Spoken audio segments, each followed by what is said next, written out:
we're doing a Zoom meeting to pull Facebook in as well, right? Yeah. Well, and so, and we can talk about kind of different things that, everyone's, musicians and creative people are doing. One thing that I've been trying to do recently, and it just kind of clicked with me, was if I'm doing a live something, like this, where, with this technology, we can communicate with each other, and then it can go live so that people can see it live if they want. And also if they want to ask questions. So hopefully I'll keep an eye on the comments here and see what questions we have. Great, Cliff. Yeah, so it's just going to be a casual conversation, and we're going to start in about 5 minutes. So, perfect. Hey, Cliff, thank you for introducing me to this notion of being able to share live on Facebook just for the matter of a couple of buttons. So I'm trying to learn here. I'm way behind the curve, but I'm trying to learn. So I really appreciate your input. I feel like I'm behind the curve as well. But I see you have the guitar there. I do. So we can potentially put a little music in the interview if you want to, or I can just keep it as a prop if you prefer to mostly talk or only talk. Yeah, I mean, if you wanted to play until we start at 3:30, that would be cool. Yeah, or why don't we just wait? If you wanted to have me play a song while we're doing the interview, I'd be very happy. That sounds good. And while we're waiting, though, to go live, any particular questions based on material at a lesson? Or I don't know if you've had time to see any of the other material since we've spoken at our lesson. Not at this time. So we are live right now. So super. Yeah. So that's what I was saying. If you wanted to play something kind of to bring us in. Sure, why not? Okay. I'll play something. Here's an old standard I like called I Should Care. How long should I play for, Cliff, roughly? Like 3 or 4 minutes is good? 4 minutes or so. You got it.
That's a real low standard, Cliff, probably from the 1930s or 40s that I like to play. Say the name of it again, please. I Should Care is the name of that one.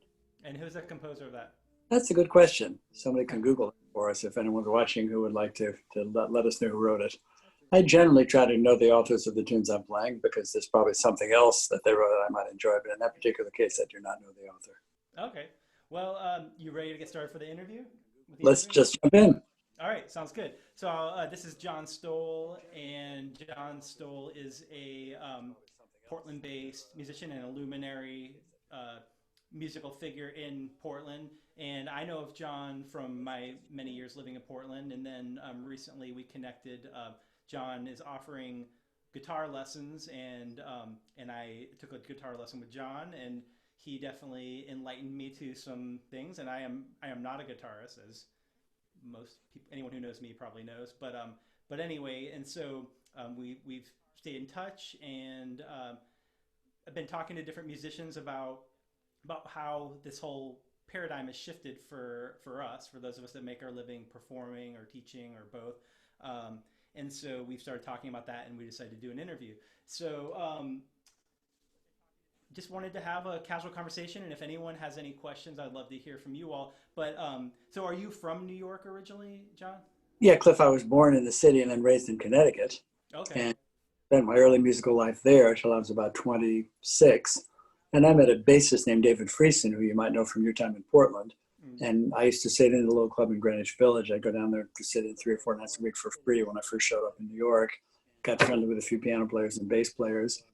And so I started meeting some folks. This club, basically, I think the hours for the gig was something like 9 to 2 or 3 in the morning. So this real long gig, and lots of people would come by after their gigs, including some quite well-known ones, just because the food was good and there was no cover. Uh-huh. And so David Friesen walked in one night, and at that point I'd been sitting in there for a while, so I knew some folks. I really wasn't gigging in New York, but was just starting to meet people and sit in and try to get my feet wet a little. And was playing well enough that I could certainly go to sit in at places, and was having a good time doing it. And so we sat in together and became friends. And he made a couple of trips back to New York from Portland that year, driving across the country. He still has that work ethic, I think. And so he invited me out to Portland in the summer of '76. And I was, just starting in New York. And if you're in New York already, that's probably a good place to stay if you're trying to be a jazz musician. But we worked all summer. I was going to stay 3 weeks, and he found lots of little gigs for us. So I stayed all summer and then went back to my place, and he went with me. He had a recording to do in New York, and at that point I knew his original material, so he was able to get me on the record. So this felt like a musical relationship at that point that had been going on for probably 9, 10, 11 months, intermittently. And it felt like that it was a musical relationship that would perhaps continue. So I ended up spending that whole winter in Portland, hung out at my place in New York for a couple of years. After that, just subletted it. But we ended up playing together for about 7 years, so I haven't left Oregon. I basically stayed out here ever since '76. But I began traveling with David probably in the late '70s, doing small tours. And we did that for about 7 years together. So I tell other musicians, just always put yourself in situations where you can meet other players, interact with other folks, and that can lead to some interesting opportunities. So my life changed basically by meeting David at this little club in New York. I've been in Oregon ever since, and I've been a touring musician ever since. Still on a grassroots scale. I'm mostly doing small things, workshops and gigs. But I played long enough with him on the road that I was able to start to build my own little network. So when he and I started moving kind of in different directions musically about '83, there was no animosity there. We just decided we were going to move in different directions musically. He and I are still friends, although we're not really in touch, but it would certainly be friendly if I bumped into him someplace. So I've been doing it on my own since about '83. And generally collaborating with other musicians where I'm going. I don't really have a reputation to take a group on the road with me. So that would be nice if I could, but I also like the fact that I have all these different musical experiences with my friends scattered all over the world. And basically, one friend can lead you to another. So very often it's just a matter of meeting one person who lives in another city, another state, another country, and you begin to build relationships. And I've told other musicians, if you go someplace, you'll probably find out about some opportunities teaching and playing that you would not find out about unless you go there. Yeah. So very often, so being willing to travel in some cases, even to lose money, just to create an opportunity to meet some players. You've done this too. Where in Connecticut did you live? I was raised about an hour north of the city in Fairfield County, so around the Westport, Bridgeport, Fairfield area, that area. I went to high school too, and I stayed there. I moved out of there probably when I was about 25. I actually had a gig in Westport about 6 months ago. And the last time I played there was 35 years ago with David.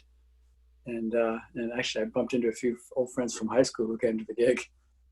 That's great. What were some formative early experiences? Even thinking back to maybe some of your first experiences that just got you interested in wanting to play music. What can you Sure. remember some of those? Sure, I can. I mean, I started out not as a jazz musician. Like most kids, I was playing rock and roll when I was young, and then got progressively interested in more kind of adventurous rock with extended improvisation. So I mean, people like the Yardbirds and the Grateful Dead, folks who are not playing jazz, but clearly trying to push the boundaries of rock with extended improvisation and not really jazz harmony, but getting away from the basic rock harmony or blues harmony. So not so much necessarily pentatonics, but finding some other colors.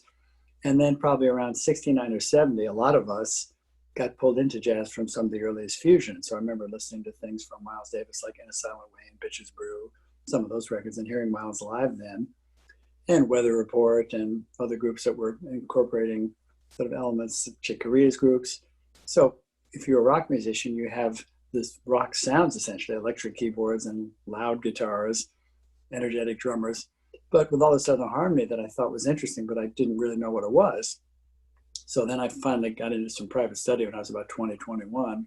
Pretty late start for someone who wanted to be a professional musician. I knew I loved it, although I wasn't particularly great at it. I wasn't making a living at it. But I knew I loved music, and ever since I've been playing in little rock bands, probably from the time I was 13 or 14, and then slowly started moving into more jazz-oriented things, and then finally really applying myself to seriously study jazz when I was in my early 20s with two musicians in Connecticut where I grew up who were both helpful to me. Linc Chamberland, who was kind of an unsung guitar hero in Connecticut, and I used to go to some of his little gigs. He primarily focused on teaching. He didn't do a lot of touring, and he unfortunately died young in his 40s, but had a very active teaching practice for more than 20 years and could play in a variety of styles, and was a great teacher. And I still use a lot of the concepts that he gave me in my own teaching, and I give him credit often.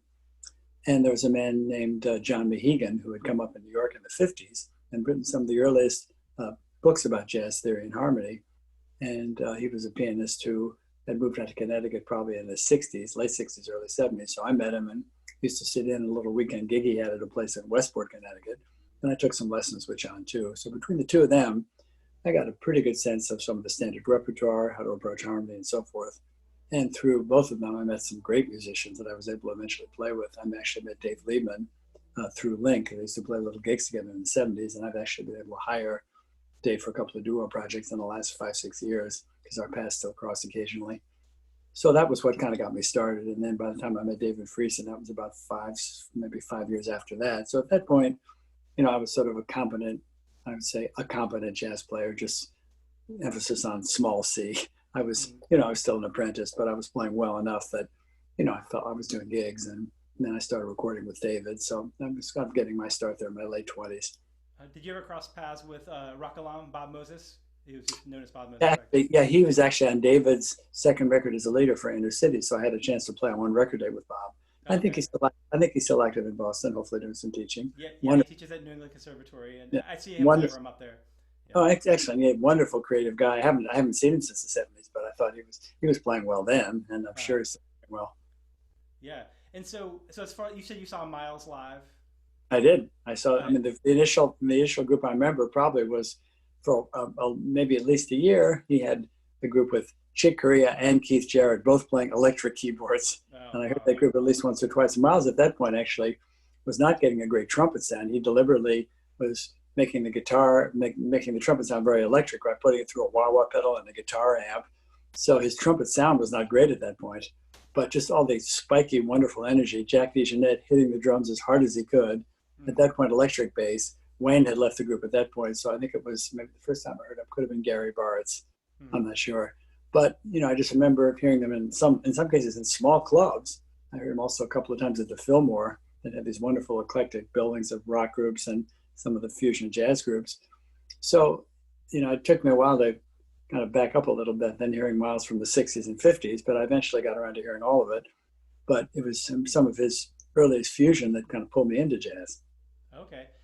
When I was in college, my brother lived in New Orleans, and I went to Jazz Fest, and it was probably Jazz Fest around in '96, and I saw Wynton Marsalis. I don't know, it was maybe a septet, but anyway, it was a transformative experience. I'd never seen music on that level, and at that point, it was like it seemed like they were working telepathy and magic, and it Hmm. really did change my whole perspective on music and wanting to be a musician. Hmm. Can you pinpoint any sort of experiences like that with Like any that. of these? I would say probably hearing some of that early fusion live was like that for me. But I've also since then heard, many different styles of jazz and genres. But just the communication, the energy, all the harmony, which I was intrigued by but couldn't identify, was all really interesting to me. I think there are other really memorable concerts that I've attended over the years that I really loved. There's so many; it's kind of hard to say, actually. Uh, But I developed a fondness for Jim Hall's playing. Maybe a few years later, before I met David Friesen, I was certainly very happy to. And I've heard Jim a number of times live and got a chance to play with him once at a workshop. That was great fun. nice. So certainly some of his concerts I've loved and had a chance to hear. His use of space, his approach to improvising his composition versus sort of guitar technique. Those are important lessons for me watching Jim play. Um, I heard him many times at small clubs in New York over the years. Yeah, I mean, there's so many, it's kind of hard to pinpoint others, but I'd certainly talk about those as kind of formative experiences for me, hearing Jim live initially when I was pretty young and some of that early fusion jazz. Yeah. What would you say is a key? This is kind of skipping around a little bit, but what is the key would be a key or some keys for a beginner just starting to play an instrument to stick with it and continually make progress? Well, two things. If you can, maybe get a recommendation from some friends about a good teacher, because a good teacher can not only inspire you by having you sitting 2 feet away from somebody playing an instrument beautifully, but a good teacher can also help you avoid bad habits, explain the information to you clearly to help you develop muscle memory, ear training, develop repertoire. So a good teacher is really critical. It doesn't have to be a weekly lesson necessarily, even once a month or every couple of months if you're studying on your own. But going for lessons and hearing someone much more experienced, breaking down, explaining the mechanics of your instrument, explaining harmony, understanding how that harmony then applies to repertoire and building skills as an improviser over various sets of tunes. Um, Playing as often as you can in shared environments with friends, ideally friends who are better than you in some cases. If you're the best guy in the group, then you have the role as a mentor to try to explain and help the less experienced players. But in the beginning, you may be the worst guy in the group, but hopefully the other musicians recognize that you're serious and that you want to learn, and they're willing to take you into their company kind of as an apprentice and help you learn repertoire, help you understand some of the basics of how a conversation can unfold in a jazz group and how to get comfortable in that setting. One of the best ways, I think, to learn and internalize new information is to talk about it and play it with your friends or with your teacher. So the reinforcement and the repetition allows you to take this complex language and ultimately make it feel like it's really conversational, like you really have it available to you at an intuitive level, so that you're not really thinking as you're playing. When you gain enough experience, you are experiencing this beautiful kind of flow of conversation with the other players. And this exchange of information can happen in a way that doesn't feel intellectual. It feels like ultimately your ear is leading you. And as an improviser, you're just trying to create beautiful melodies with compositional intention. That's what all the training is for. Mm. And I always aspire to that. I certainly don't always achieve it. The other thing is to kind of embrace the notion of feeling like a lifelong student, because I feel exactly the same way as I did about my playing 50 years ago when I was first starting out playing jazz, which is that there's lots of work to do, lots of refinement possible. And there are people in their late 80s not only still playing well, but absolutely still talking like they're engaged in trying to become better players. So it's a matter of kind of embracing this notion that you're never really going to get to the end of refining or doing anything as well as you'd like to. At some point, maybe some of your physical skill declines a little, but then you just make adjustments and you can still play things that are very musical and have all the musical values that you aspire to. Maybe it's just not quite as ambitious technically. Mm-hmm. But Bucky Pizzarelli just passed away at 94, and he was playing gigs until 2 years ago. Mm-hmm. And I heard him a number of times in his mid to late 80s, and he was playing beautifully. Yeah, And Roy still, Haynes is another example of that. he's going to be 95 for his next birthday. I think he's absolutely still swinging. And yeah, there's some folks in there. Jimmy Heath made it to, I think, 92. Jimmy Cobb, I think, is sort of at the moment kind of semi-retired, but he was playing until very, very recently. Yeah. And Benny Golson is 90 or 91, and he had a great review of a concert last summer where he stood up for the whole set at the Hollywood Bowl with his own group. God bless him. I think to play that well at that age, some of that's inheriting great genes. But you can see this love of the music creating the energy necessary to go out and get up on the stage and deliver, and it's very inspiring, I think. Lee Konitz just passed away at 92. He was out, he did a record 6 months ago that I think got pretty good reviews with Dan Tepfer. Yeah. So Lee was playing almost until he died. He was out making sessions, and he was 91 years old, incredible. Yeah, I got to see Roy Haynes. I'd always wanted to see him, and he was in Portland. I got to drive him and his band around. And when I picked him up from the airport, he was in a wheelchair, which I was kind of thinking, but then when we got to the hotel, we were waiting for their rooms, and he started tap dancing in the lobby. And then the show, he was dancing, jumping, basically running around. I've never seen such a high energy show, and he was 80s, upper 80s at the time. So it is wonderful how a musician can stay inspired, and even with the decline of physical ability, still able to make music and still. I agree. Yeah, well, the music is a life force. I mean, if you have this love of the craft, it has nothing to do with. In Roy's case, he's had a great career. He's a well-known drummer, but in my case, I'm not well-known. Some guitar players know me. That's about it. I've got small groups of people in a lot of places that know what I do, but I'm generally playing for smaller audiences. I've been doing more house concerts lately, Cliff, which I enjoy actually. And people are stepping up as hosts because the club situation is up and down, and even house concerts have gone away now, but they will come back, I think. I think small gatherings hopefully will come back before the end of the year. But what I discovered long ago was that it's really not the size of the audience or the amount of money you're making. It's the love of the craft and playing for anyone who enjoys it. It can be your girlfriend, or it can be 5 people on a couch, or it can be 5,000 people. Honestly, the size of the audience doesn't matter if the quality of the experience is good. And the love of the craft is what keeps me engaged. And I've made a modest living for years, but I'm not a rich and famous guy. I rent a few rooms in somebody's house and travel around on a shoestring playing with my friends. But, I'm very grateful for what I had, and especially now that it's been taken away, I hope temporarily. So now we're reinventing ourselves in the digital space here online, trying to teach and play online. And I did, since we spoke the last time, actually, I did a house concert here, and a friend helped me promote it on Facebook Live, and I had about 100 people attending, and I made the equivalent of a decent night's wage in a club. That's great. And, That's great. And many other people are doing this too, obviously. And I think this is our future for the immediate future. And I'm a little sad missing playing with my friends, but obviously we can't do anything about that at the moment. And I hope we'll learn some important lessons from this. I think we will. I dearly hope so. I think so. And I think what a interesting thing is the paradigm shift that it's kind of creating, that is happening, we're having to embrace, and that maybe in the future you could do traveling gigs and you could do the concert from home and do a combination, as well as teaching. Not necessarily every lesson has to be in person. Maybe some can be remote. Or also, I started taking remote lessons, I think 6 years ago or so, because I found teachers that weren't where I was, and also I was trying to learn how to teach online. So anyway, it is interesting. And so what I'm curious, because you've had a long career, and what I mean, and you've seen different economies and everything. How have you adapted, and what kind of changes have you seen? Like, what was it like early on, and how have you continued to do what you do? Well, I think you probably know. I mean, I've been at this professionally now I started making my living probably as a teacher and player in a very modest fashion, probably in my mid-20s. I'm going to be 70 in a few months. So I've been at this 45 years, basically. And if you do anything over a period of time, you have to adapt to changes. So this is a radical change we're having to adapt to on short notice now, essentially reinventing ourselves online. I'm not a techie at all. I'm speaking to you on my iPad. I still have a flip phone.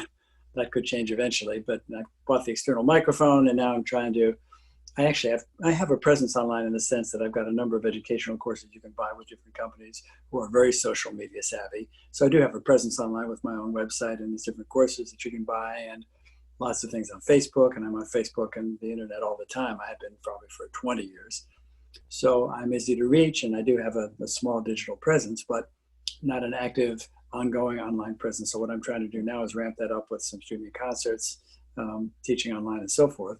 So that's a very recent change. But I would say other than that, just kind of understanding the fact that basically your situation is always fluid and changing, meaning clubs open and close. I've been at this long enough now that long-standing relationships I've had with people who are on faculties of universities and junior colleges or community colleges retire in some cases. So I have to start again with somebody else. So basically you have to have, if you're freelancing, which is what I do, it sounds like some of your work is freelance also, you have to have a salesman's mentality, which means always looking for new opportunities, always trying to network, friends connecting you to other friends, being willing to help other friends in terms of their networking by sharing information with them, which I'm happy to do because if it weren't for the kindness of friends, I couldn't exist on the road. So helping each other, not taking rejections or an unreturned email or phone call personally, because that very often has nothing to do with the quality of your work. It just has to do with the fact that it's competitive. And very often people are going to say no, or they're not going to respond. So these are kind of the elements that go into trying to freelance. And if you're not comfortable with the necessary follow-up and the rejection, then you shouldn't freelance. You should maybe look for a steady job, either teaching or, there are not really that many steady jobs playing anymore. So in some cases, some folks just decide that the freelance life, or if they don't have a full-time job teaching, that music becomes their hobby and their passion that way. And then many of the people we teach, I'm sure you feel this way also. In fact, most of the people we teach are not professional musicians. They're serious amateur players. They love it. In some cases, they play very well enough for them to hire you for a gig, actually. They can become your patron. But basically, they've just decided that it's just not lucrative and it's so difficult to make a living unless you have a full-time academic career, that for them it serves them better as a hobby. So I tell musicians, if you can find something else that you like well enough to do, it still gives you time and energy for music, terrific. You can still be a musician. You're just not a professional musician. Mm-hmm. So a number of people have made that choice. So in my case, it's just adopting to basically things changing and just trying to find a strategy that will allow me to make enough money to survive and just continue to work on my craft. What a year ago or so, what did it look like to be like? What was a day in the life of John Stowell? Like, yeah. Sure. So last year I was on the road about 9 months. So that was about 2 months in Europe. I have been going down to Argentina for many years. I did not do that last year. The economy just has not been great lately. It just didn't support me going down there. So it's basically driving up and down the West Coast. So that's setting up small tours in my car, basically. I'll go anywhere from, in a car, I'll drive as far north and east as Edmonton, Alberta, maybe through Montana. I didn't do Edmonton last year. I did Montana last year, and I'll go as far south and east as Phoenix. I didn't do Phoenix. I did Phoenix a year and a half ago, but I've done Southern California less often lately, Bay Area more often. So basically some days it's just getting in the car for 10 hours and driving. Some days it's maybe doing a workshop and a gig. Other days it's on the computer. And in some cases, I'm setting up things very last minute, private lessons, little last minute workshops, house concerts. So it's juggling all these different timelines. Some days I'm just sitting under a tree and practicing and not doing much. But I would say most days it's either devoted to getting myself someplace, playing a gig, or setting up a gig. So it's pretty late. So regarding the setup the gig before the whole COVID thing, how do you keep that momentum? As far as, were you just constantly looking for new places and reaching out, or how would you do that? Yeah, always. I mean, typically, I hope I can get back to a similar routine when the COVID crisis becomes more manageable. But basically, I would have routines knowing that in August and late January, early February, I'd be in the Bay Area, maybe LA, maybe Arizona. Back and forth between Portland, Seattle, Bellingham pretty often. I did Montana last year with my buddy Bob Bowman, who's a great bassist who moved to that state a few years ago. We've been working more together. He's an old friend. My girlfriend's in the Northeast, so I try to do spring and fall and early winter with her. I had to postpone a trip this month for obvious reasons, but if it feels safe to fly sometime between now and early fall, I'll try to get back and at least see her. I'm not sure how many gigs will be happening. So I've got connections in the Northeast. She's in Vermont. So she's 2 hours from Boston, 4 from New York, 3 from Montreal, Pennsylvania. All these places are drivable because I'm used to these long drives on the West Coast. Mm-hmm. So, twice a year in the Northeast, twice a year up and down the West Coast, Europe in the fall, usually for a couple of months. I'm not sure if any of that will be happening this year, quite honestly, but I have, I've been doing this long enough, Clif, that I've got connections in all these places. So I built a pretty big network, also some in Canada. I worked in Asia about a year ago, and I'd like to get back over there. I was in Hong Kong and Bangkok, and I've worked Jakarta once before, Japan once before, and where else was I in Asia? I think that's it. So I haven't worked much in Asia, but I'd love to go back. So I'm still in contact with people there. And so it's, as a salesman, you've got to constantly either be staying in touch with your existing network or expanding your existing network, or understanding the fact that people drop out of the network. and that's not because they don't like you. Either maybe they just get involved with their own projects and don't have time to respond or help you, or they move or they change their email. So it's always changing. This is all the nature of freelance. Any salesman will tell you the same thing. It's constantly being in contact and either understanding the fact that some parts of your network are dropping away and others are coming online. Mm-hmm. And basically, at this point, it's all about creating content on the internet. So I've got a number of companies that I sell educational material with, and one in particular is really, really active in terms of social media, linking everything together. So all your accounts, link Facebook with the accounts to all the companies that I do educational material with. Constantly be posting on Facebook about things I'm doing. And, you understand the fact that people are deluged now with all these offers and requests. So you don't necessarily expect anybody to respond to an offer, but you've got to put it out there and you've got to be creating content. So I finally have my own YouTube channel, even though I've been on YouTube for years. And so now I'm trying to slowly build up my subscribers and monetize that. You were kind enough to subscribe, I think. So now I have to do the same thing. You have to get to 100 subscribers to put your business name or name on it, which is interesting. Yeah. So there's little steps. Exactly. So I think it's 1,000 to start to monetize with 4,000 viewing hours. I also discovered that you've got to be able to upload the videos as files rather than just grab them from YouTube to monetize. So I've got two friends who are social media savvy, one of whom I'm paying, the other of whom I'm giving free lessons to, just to help me with all this, help me kind of navigate and negotiate through all this. And I'm attending a bunch of Google Hangout meetings with the folks at TrueFire. That's one of the companies that I do some of the educational things for. I've worked with them for years. And they have 1 million hits a month to their website, and they offer sort of an artist platform of different things you can do for them in addition to filming courses with them. So I'm very slowly just trying to come on board with all this and linking all the social media accounts with my Facebook, with my YouTube account, with TrueFire, with these other people I do educational things for.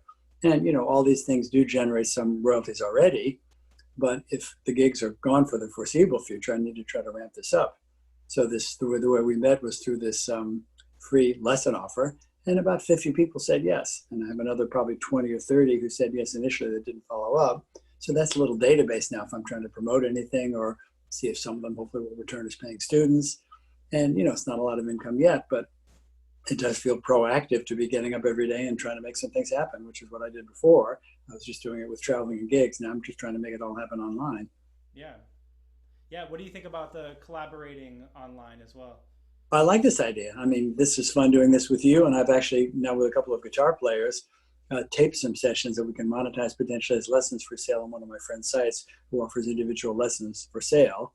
Mm-hmm. And he also now has his own channel on this TrueFire site, and they get 1 million hits a month to their site. So, it's all about, again, you're saying collaborating and networking. And in some cases, I just got off a Zoom meeting before you and I talked with a good vocalist friend in LA and a guitarist friend who used to live in LA who now lives up north of me in Washington. And we have all played together and we talked about other collaborations. And my friend Kathy Sequel Garcia does a noon hangout for an hour, 6 days a week on Zoom. And I think probably puts it up on her Facebook Live. And so, people do come in with comments and, these little virtual meetings and conversations are great. I'd like to do as many of them as possible, actually. So I appreciate doing one with you. Likewise, I appreciate you doing this with me. This is a more musical question. So I was listening to, I don't remember the name, but an album you did with Dave Friesen, and there was there was a song that was very rhythmic, almost drumistic, and so I'm curious what your philosophy is about rhythm, how you think about it. I know I've been watching Chick Corea do live streams. He's been streaming live almost every night. And he starts by playing drums, and then he starts playing the piano, playing very drumistically, and he's saying how he thinks very much like a drummer on the piano a lot of times. So I'm just curious what your approach is to rhythm. Well, I think understanding of rhythm in any style of music is critical, and every genre, every country, every variation of music you can think of, the rhythmic component is critical, and they're all different. So in the jazz realm, I absolutely tell students, if you don't play drums, and certainly be aware of drummers and maybe even look at some drum rudiments. I mean, you're a drummer who wants to learn harmony. That's great. So you've already got that rhythmic component. Whatever you do on any other instrument, including guitar, is going to have something that is informed by your notion of rhythm and how you play drums, for sure. So I've played with some great drummers, and I haven't specifically thought about whether or not I'm playing a triplet or a dotted eighth note, but I have a fair amount of rhythmic vocabulary at my disposal that I think acquired by osmosis by listening to and playing with great drummers, and learning melodies that have an interesting rhythmic component in them, especially specifically some of the more linear jazz melodies, some of the bebop lines, or learn a Thelonious Monk melody. Anything that it has interesting rhythmic components built into the melody can then make those rhythms available to you in your solo, either on that tune or just in general. So I think a lot about not only about rhythm, but how to use space and breathe on the guitar, because guitar players can fill up all the space, obviously, if they choose to. And that shuts down the conversation with the other musicians and is ultimately kind of boring for the other musicians in the audience if you're not creating some variety and some space in your phrases. This is something Jim Hall talked about. He spoke about listening and being influenced by some of the great swing era tenor players that he probably knew, like Ben Webster and Coleman Hawkins. And so he learned how to breathe on the guitar and use space to essentially shape his phrases, and the space is used in a creative way to delineate and shape the phrases. And his melodies reflect that too. So yeah, the rhythmic element is critical. And particular rhythms that I love besides jazz are the rhythms from Brazil, samba and bossa nova. I love, and I've never been to Brazil. I'd love to go. I've been to Argentina many times. Likewise. But I played. There's a comment from a few people. If I can, Sure. Sorry to interrupt you. Not at all. Carlos Jimenez. I'm not sure. Yeah, he's Carlos. He's a buddy of mine up in Montreal. Great guitar player. He says, "Hey John, hope you're doing well. Hope we'll get to play in the near future." And Manfred, Junker. I spoke to Manfred this morning. We did a lesson today. Hey Manfred, thanks for tuning in. I sure enjoyed our lesson. Manfred and I have done some tours together. He lives in Konstanz in southwest Germany on the lake. They're a beautiful town, and we met in 2011 and have done now probably 6 or 7 great little short tours, and I've stayed with him and his family. I know his wife and daughter, and we've had a great time together. So thanks for tuning in, Manfred. We just spoke today. We did a little Skype session, 2 hours ago, basically. Okay, that's great. Yeah, he says, keeping my fingers crossed for you, but I feel like you'll get through this even with more contacts. Appreciate that, Manfred, and I hope to play with you soon. We've had many, many great visits there. So rhythmically, so playing with great drummers was a huge part of it. Absolutely. And like I said, one way to develop your rhythmic vocabulary, although I haven't necessarily followed my own advice here, but it's not a bad idea just to open a drum rudiment book and look at some of the phrases.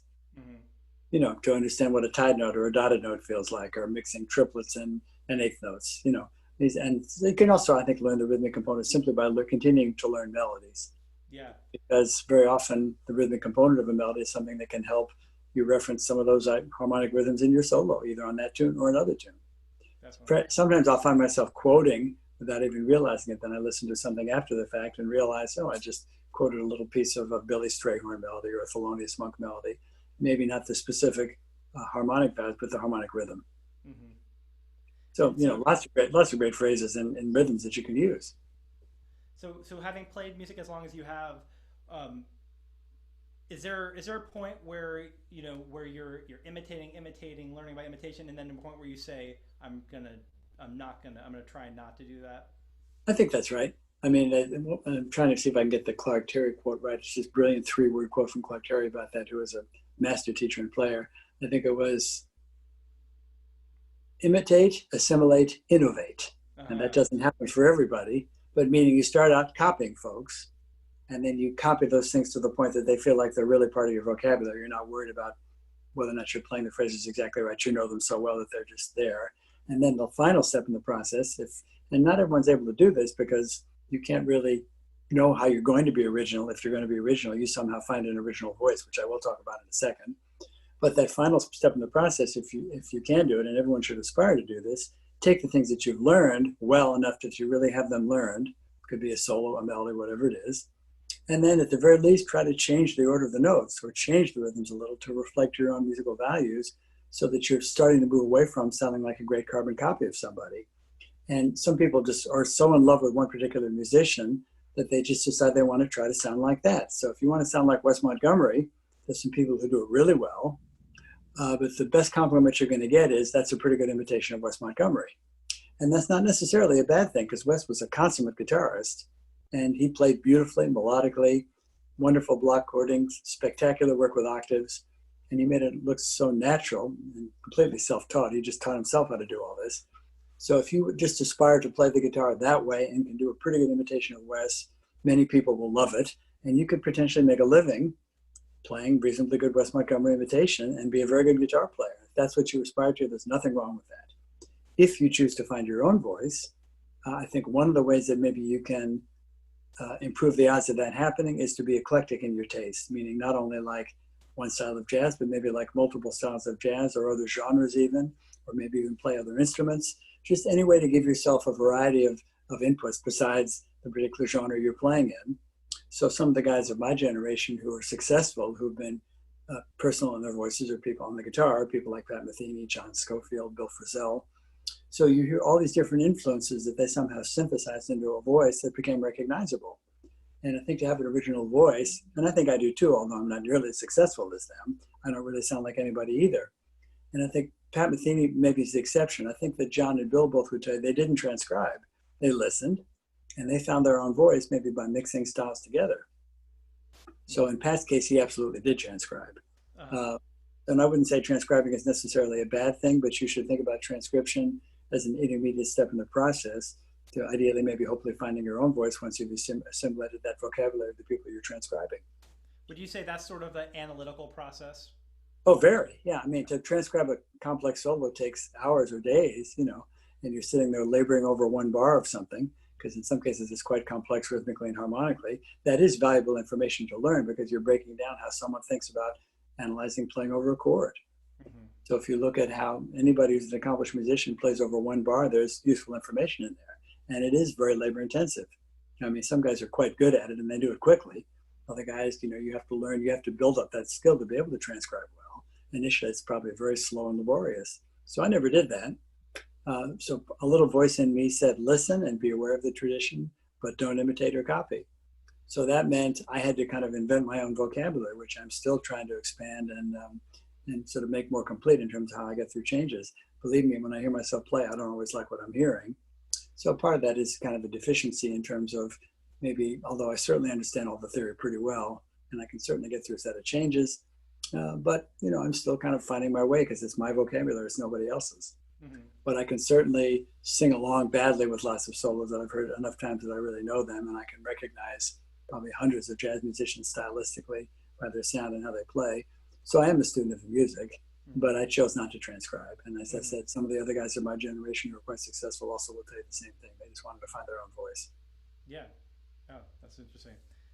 And so for a beginner guitarist, what would you say, what are the important first steps for a beginner guitarist? Well, I mean, I think initially you've got to just build up strength and calluses to get a sound. And the beauty of playing the guitar for a while is everybody has their own sound.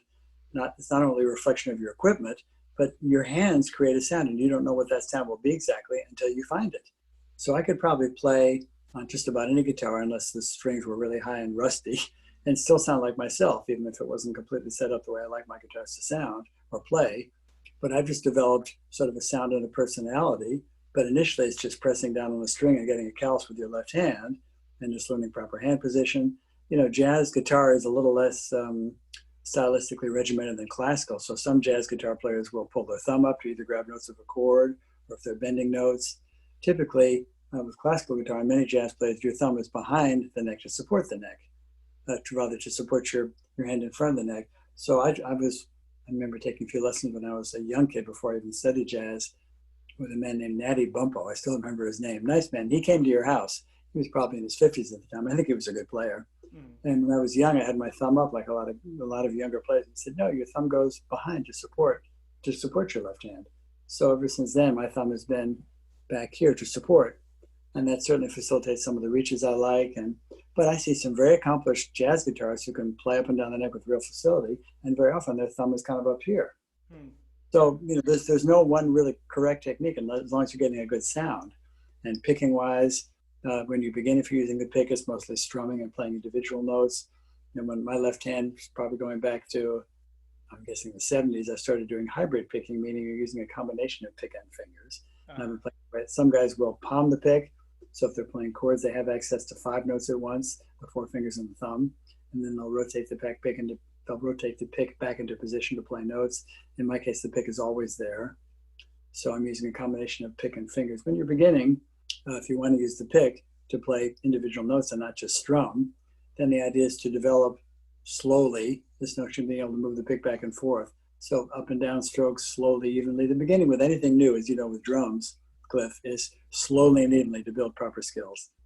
So assuming you want to play something other than chords, if you want to improvise any style of music, basic scales and arpeggios, slowly up and down the neck, covering the entire neck, alternate picking. So these are the equivalent of a musical push-up. These are just ways to develop good practice skills. And your hands strengthen. You develop calluses with your left hand. You develop a sound. And all this can happen within probably a year. And then if you decide you want to move beyond just basic chord accompaniment, then it's, as I said, scales and arpeggios, and then developing in any style of music the skills to be able to find melodies using those basic harmonic components. So the basic, I think you can become a competent guitar player in a year or two to play something for sure. Basic solos, basic chords to accompany yourself. And then it's a lifetime of refinement, basically. So, even as a jazz musician, you can learn a lot of what you need to know theoretically in a couple of years. And there's some skilled jazz players in their teens. And then it's a lifetime of refinement, basically. Thank you. Would you demonstrate something with the hybrid picking where you're using your Sure, I'd be happy to. So in my case, maybe I can stand a little so you can actually see my picking hand. It's a little hard to play while I'm standing because I always sit down. But hybrid picking simply means picking fingers. So what you're trying to do is make sure that the sound is even so that the pick shouldn't jump out in terms of the articulation. I'm also sometimes occasionally using my middle finger to play individual notes. So I'm just moving that middle finger as an upstroke. So that's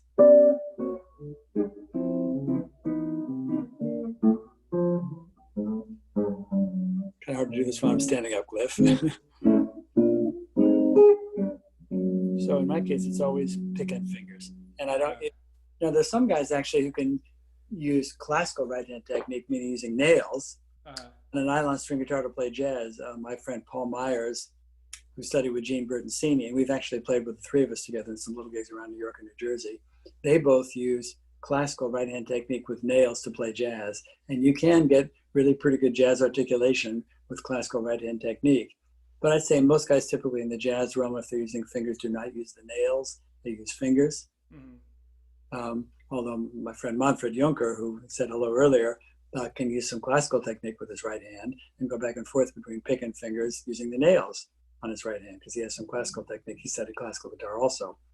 So I'd say there are probably as many variations on right hand as there are guitar players playing in jazz, unlike classical music, again, where everything is very regimented and specific in terms of both hands, in terms of your technique. And with classical technique, it's nails, thumbnail, finger nails, and the nails are long, and they have to be, in some cases, they're acrylic nails. They're not actually your nails. So, the right hand with classical guitar is pretty labor intensive to make sure your nails are in good shape and that you get a good sound. In the jazz world, it's not this. Like I said, most guys are using probably some combination of thumb and fingers or pick and fingers, and usually not using the nails. Yeah. I think it's harder to get a good sound on steel string guitar with nails. Not impossible, but I think most people are using fingers instead. Yeah, okay. Did you ever hear this band, Dizzy Gillespie's band? I think it's probably the 70s, a band in the 70s was really funky. Did you ever hear that? Sure. In fact, reminded me of that. That's why. Yeah, I actually opened for Dizzy a couple of times at the Village Gate. And he's had some very good guitar players in his band over the years. Al Gaffa, Rodney Jones. Who else played with Dizzy on guitar? Maybe some others. He enjoyed guitar players in his band. He had some. And Dizzy was a perfect combination of showman and real musician. He was comfortable entertaining and singing and playing some congas, but he was an important musician. I mean, he was one of the guys who really invented bebop, along with Bird and Monk and some others. And one of the first also to come up with Afro-Cuban jazz with people like John Opozo and other Cuban musicians who he probably met and brought to New York or met when they were in New York. So he was an important figure and played well almost until he died at 75. Did you get to have a conversation with him, opening up for him? Just hello once or twice when I opened for him so quick, but he seemed very friendly and very outgoing, and he was a real spokesman for the music. And I love the photo of him with his cheek, there's just multiple photos, but just how his cheeks are. Yeah, and then the bent bell, that just happened as an accident. The trumpet fell off the stage and bent the bell up, and he realized he could hear it better, so he played with that. That was his model horn for years. It looked like his whole face was going to explode every time he played a note, but he played that way for 50 years. Yeah. Incredible. And that's an example of innovation, but accident turning into innovation. Oh yeah, absolutely. Well, Wes Montgomery, as you may know, certainly some people listening would know that he didn't use a pick. He did everything with his thumb. And the urban legend goes, maybe true, he was practicing in his apartment. He taught himself how to play by copying Charlie Christian records and had day jobs for years. He only really had a successful career for about 10 years. But he was working around Indianapolis as a welder, and I think someone said, was he a baker or a butcher? He had a bunch of other jobs and 7 kids. I didn't realize that. But he was playing well, I think, when he was in his mid-20s, playing a bunch of clubs. But he had to be aware of his neighbors because they were living in apartments initially. Mm-hmm. So he kept turning the amp down. The neighbors kept saying it was too loud, so he finally just put the pick away. And he did everything with his thumb. I think he developed a callus on his thumb, so he could also occasionally backpick on the thumb, but he was playing beautiful single lines, octaves, and chords, all with his thumbs. Typically, his right hand would be sort of anchored on the guitar like this, and it's just the thumb moving. Very, very economical movement, but so beautiful and so swinging and such a great sound. Yeah. And I've never met him, but I've heard from a few friends that did know him that he was a humble, sweet man. And he had 2 brothers who played beautifully too. They had a group together for a while, Buddy and Monk. Monk was one of the first men to play jazz on electric bass, and Buddy played vibes and piano. So they played together for a while. Oh, okay. I didn't realize that. Absolutely. So for the last part of the interview, we're about three-quarters of the way through. Would like to talk about this, how we're all having to, adapt, and how there's a paradigm change and kind of the approach. And just want to let people know also that you are teaching lessons online, and that you have a lot of really valuable information that a lot of people would benefit from. But and as someone who's been a musician working professionally for a long time, always being ready to adapt, how has this been similar to other times, and how has it been different? Well, similar in the sense that it's all about the hustle. It's all about networking, creating contacts, and helping each other. That part is exactly the same. What's different is it's a completely different medium. So now I'm not worrying about making sure my car is running properly and that I have all the gigs lined up and I can get myself to the next gig or the next workshop. And so keeping everything moving in terms of my travel schedule, that's all gone now. I'm not going anywhere except to the store and taking a walk in the neighborhood, which is a real adjustment since I've been traveling very extensively for the last 20 years. And before that, really going back to the 70s, on the road some every year for the last 45 years. So basically, that's all gone now. And I hope it'll come back maybe in small gatherings, small house concerts, even if it's outdoors, maybe sooner rather than later. Playing indoors, who knows? Maybe by the end of the year. I'd love to do some traveling in the fall, but I have no idea if it'll be safe to do so. Because they're saying another flare potentially of the virus in the fall with the flu. So I'd hate to get stuck someplace. If I have to get stuck anywhere, I'd rather be stuck at home or with my girlfriend, one of those 2 places. So we'll see. Yeah. But regarding the actual generating commerce part of being online, in my case, I'm not really particularly savvy in terms of how the internet works, although I've had an internet presence for quite a while, as I mentioned. So I'm hiring friends to help me. So reach out to friends, either hire them or maybe offer to do a little barter in exchange. If you can't do it yourself or feel I'm not sure how much I'm capable. I could probably learn some of this on my own, but I'm really appreciating the help and the feedback from friends, including what you just showed me about how to put this up live on Facebook from your page to my page. So I'm trying to learn something new, if not every day, certainly every couple of days. These free Skype lessons have generated a database of about 60, 70 people. And I think some of them are slowly returning as paying students. I'm also offering shorter, cheaper lessons because in these economic times, folks maybe can't afford a 90-minute lesson. So I'm just trying to find any way I can to initially offer my services for free. And then if someone likes what I do, maybe they'll come back as a paying student. Students are referring other students. So it's basically keeping my network going, but now it's all virtual as opposed to physically going places. And again, this notion of the importance of creating content constantly. So either on Facebook, on YouTube. I'm trying to generate more content on YouTube and get the views up so I can eventually monetize that. So if you haven't already, if people who are tuning in, check out John Stowell on YouTube and follow him. It helps him. Please. And if you consider subscribing to my channel, I'd really appreciate that. I'm putting up new videos all the time, solo, duo, trio, links to my instructional things on the TrueFire, DC Music, Mike's Masterclasses. So I've got a lot of educational content that you can buy either as individual lessons or courses. I'm very happy to speak to anybody on Facebook about anything. You can reach me there or on my website. So we're all just reaching out and trying to expand our presence online and help each other, have these conversations to share information, collaborate, not feel isolated, to feel connected to each other. And I think there'll be, I hope, some important lessons that we'll learn from this crisis. You know, the importance of global cooperation in terms of solving health crisis, really building up our healthcare system so that the doctors, nurses, and everyone servicing the hospitals who are such heroes for us won't be put in this kind of harm's way again in the future. The minority folks who are really impacted in a much more difficult way because of their economic circumstances. These are all things that we maybe can address. I dearly hope from this crisis. I really hope that's the case. I really do. Yeah, and so what are the lesson packages that you are offering now? Oh, I've got, yeah, people are interested. You can just go to my website to see them, but I'm offering a 30-minute lesson for $35.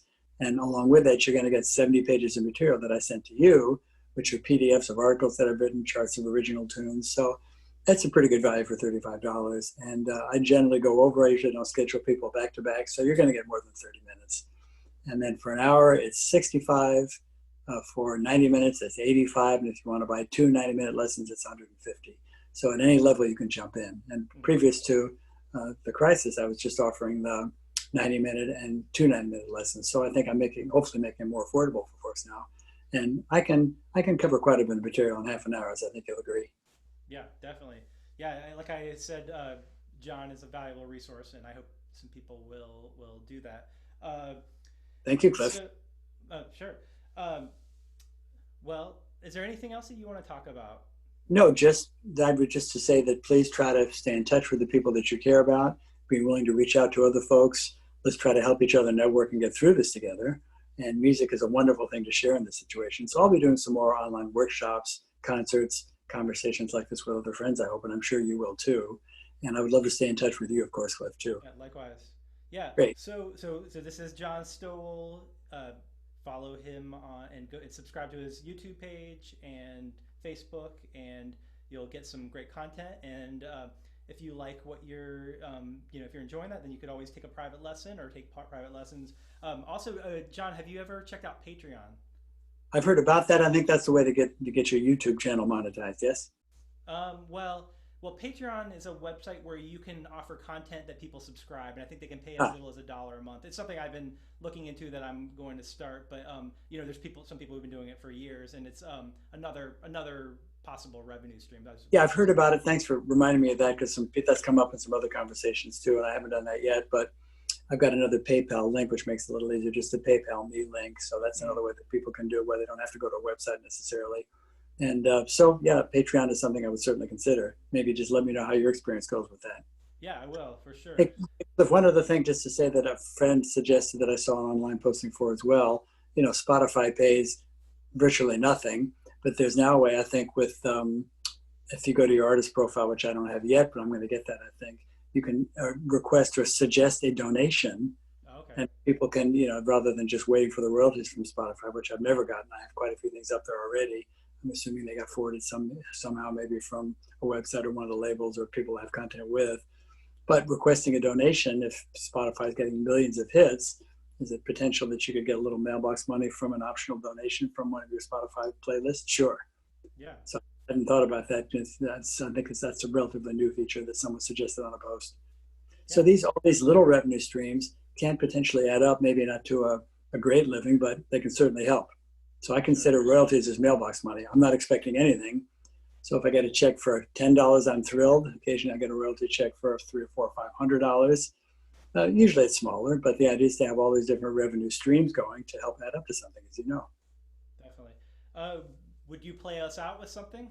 Sure, I'll play you a tune. Let's see, maybe I'll play you something from Brazil. I love that music. You probably do too as a drummer.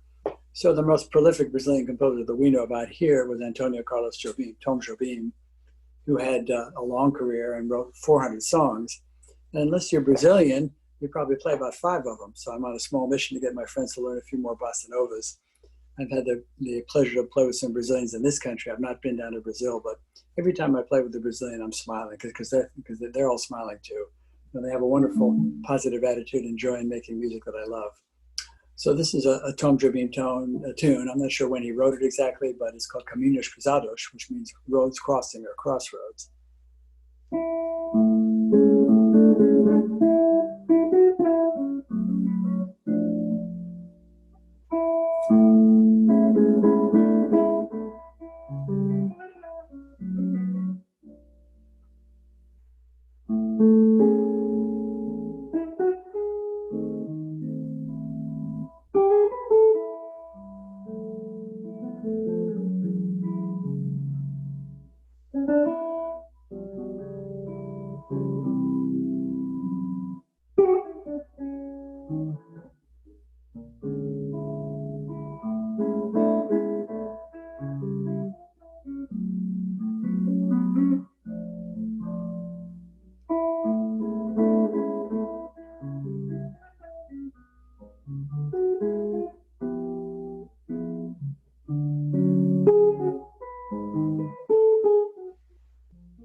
normally I would improvise on that, but that gives you a little vibe for the feeling and the melody, which I love. It's a That's beautiful really tune, I great. think.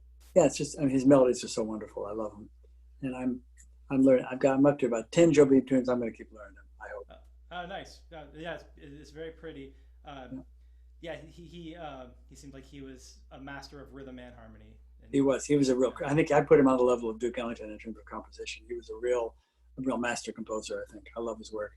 yeah. Well, I have one more question I just thought of, which is just before we wrap it up. What what has Portland been to you as your home base for so many years, and what has how has it shaped you as a musician? That's a good question. I mean, there's some players here that I really enjoy playing with, although honestly, I haven't worked locally much in a long time because I've been mostly on the road. But I love this part of the country. I love the nature here. And, I also have access to lots of folks on the West Coast, not just in Portland. The town has probably doubled in size from the time that I first showed up here. So it's definitely more crowded and expensive, but still a nice city, still beautiful nature all around the state.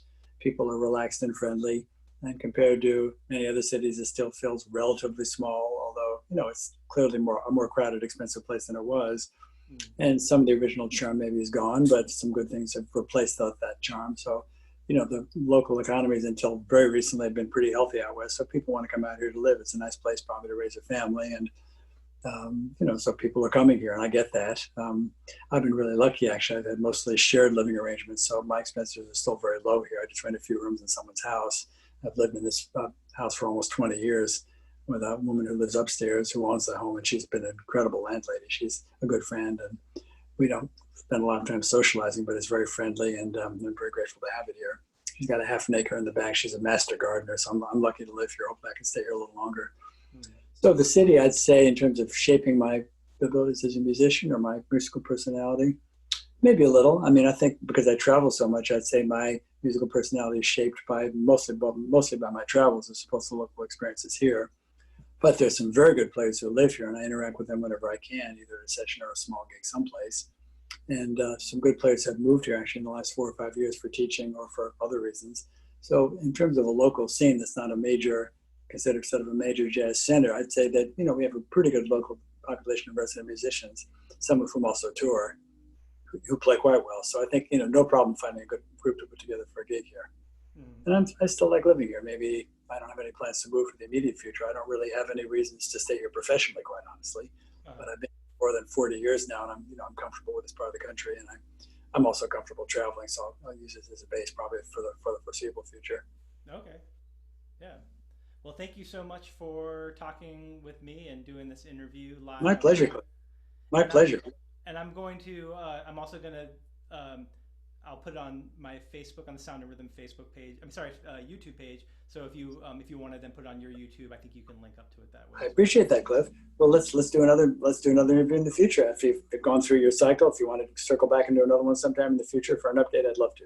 Yeah, that sounds great. And just for people who are tuning in, we are going to the next one most likely will be a panel of four folks who create in the creative field, mostly musicians and educators. It'll be a panel discussion about adapting with doing things online with COVID. And so I'm really excited about that. And in that panel right now, I'm talking with some different musicians. One who's in Portland, Damien Erskine.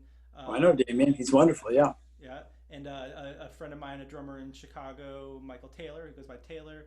A bass player in LA and an engineer in LA, Jake Leckie, and then also in Nashville, where I am as well, Jason Lavasser, who I actually who I knew from my hometown, but he's been doing the college circuit for 20 some years, and he's Excellent. been doing an amazing job of adapting to.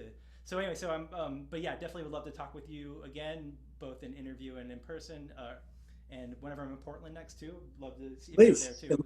Please let me know if you're coming, and if you have any questions about the material we covered from our lesson, I'd be happy to hear from you. Yeah, absolutely. So I did take a guitar lesson from John, so I can vouch that he has some great information. And so if anyone is looking to up their guitar skills, take a lesson with John or take some lessons with John. I sure appreciate the recommendation, Cliff. Sure. Well, have a great rest of your day. Good to see You you. too. Take Great care. to see you too, Cliff. Let's stay in touch, huh? Sounds good. Stay well. You too. Bye. Thanks, Cliff.